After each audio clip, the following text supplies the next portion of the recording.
everyone, it's me, Diana Amelia. Welcome to Pavlova. Di video kali ini aku mau cobain masakan dari buku resep kuno lagi.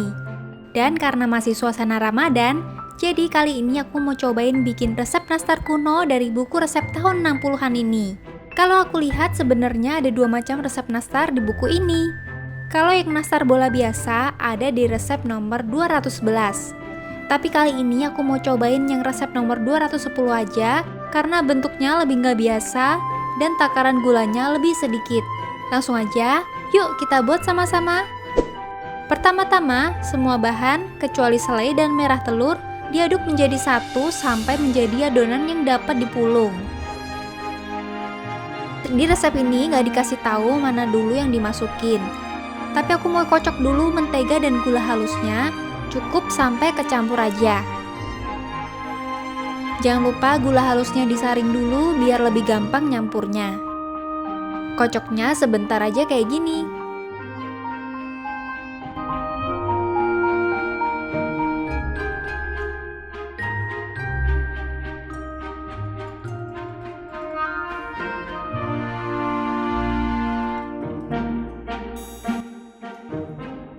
Nah, sebenarnya lebih gampang masukin telur dulu ya. Ini aku kelupaan masukin telur, jadi aku malah masukin tepungnya dulu. Nah, tepungnya ini juga diayak supaya lebih mudah nyampurnya.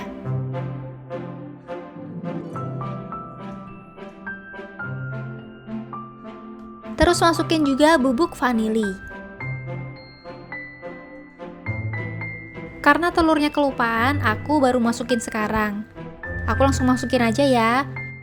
Dan adonannya dicampur sampai rata. Campur adonan cukup sampai nggak ada tepung yang kelihatan. Nggak perlu diulen terlalu lama kayak bikin roti.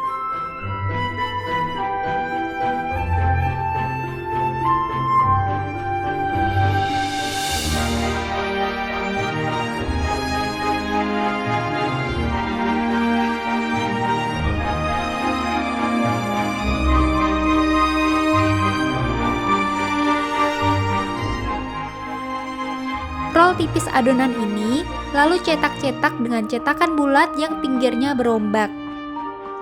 Ini aku ambil sebagian adonan dulu supaya lebih mudah ngerolnya. Aku ngerolnya cukup tipis sih ini, sesuai dengan yang ada di resep. Kalau udah tinggal dipotong aja pakai cookie cutter. Sisa adonannya bisa di-roll lagi dan dipotong lagi.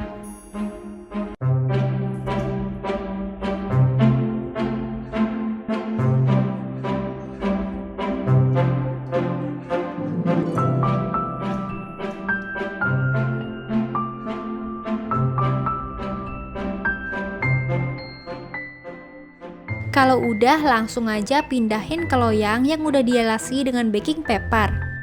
Kalau misalnya nggak ada baking paper, bisa olesi loyang dengan margarin dan taburi tepung. Sebagian kecil dipotong panjang-panjang, kira-kira sama dengan panjangnya garis tengah cetakan bulat. Lebarnya kira-kira setengah sentimeter atau lebih. Untuk bagian atasnya, aku gulung dulu kayak gini, terus digilas.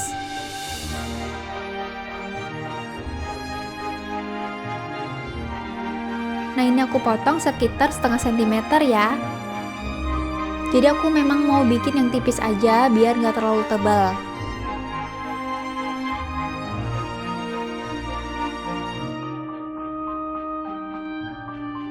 Taruh kira-kira 1 sendok teh selai di tengah-tengah. Aku udah siapin selai nastar yang udah aku bulat-bulatin, kira-kira 3 graman ya. Jadi karena cetakannya kecil, aku juga bikin isiannya kecil juga. Terus tinggal ditaruh aja di tengah-tengah kayak gini. Biar tangannya nggak kotor, kalian bisa pakai tusukan kayak aku.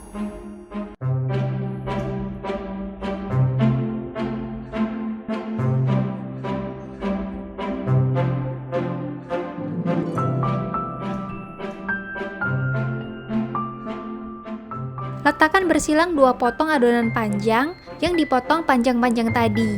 Tekan ujungnya supaya melekat betul.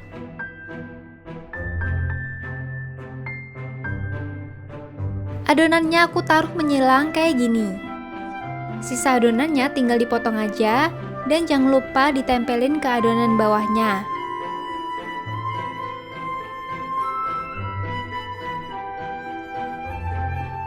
Kalau mau rapi, ini memang agak butuh waktu ya guys.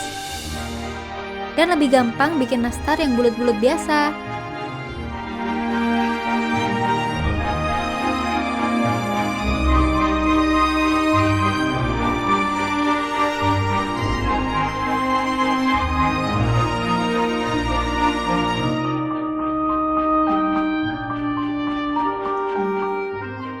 Pulas atasnya dengan merah telur, lalu panggang sampai kuning.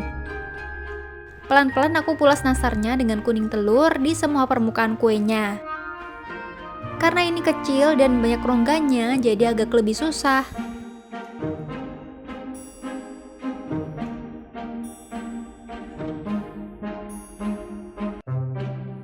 Terus aku panggang aja di suhu 130 derajat Celcius selama 35-40 menit.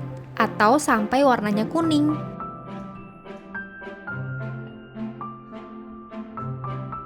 Dan nastar dari buku resep kuno udah jadi.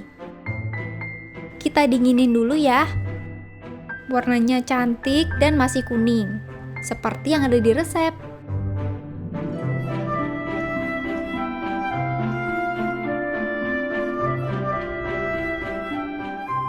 Langsung aja kita cobain. Kalau menurut aku, nastar ini termasuk adonan nastar yang lembut dan sedikit renyah. Bukan yang chewy atau lumer di mulut ya. Dan karena bikin resep nastar ini, aku jadi mengerti kalau resep nastar zaman sekarang udah banyak berkembang banget. Tapi tetap seru banget bisa nyobain resep nastar yang ada di tahun 60-an ini. Oh iya, karena aku bikin nastar yang bentuk atasnya nggak rata, jadi ini agak tricky kalau mau disusun di toples. Beda dengan nastar yang bentuk atasnya bulat. Karena resep nastar ini bahannya sederhana dan relatif sedikit, bahan yang kualitasnya bagus juga berpengaruh dengan rasa nastarnya. Kalian tim yang nyiapin nastar di rumah, atau malah yang makanin nastar orang-orang? Sampai ketemu minggu depan. Have a nice day everyone!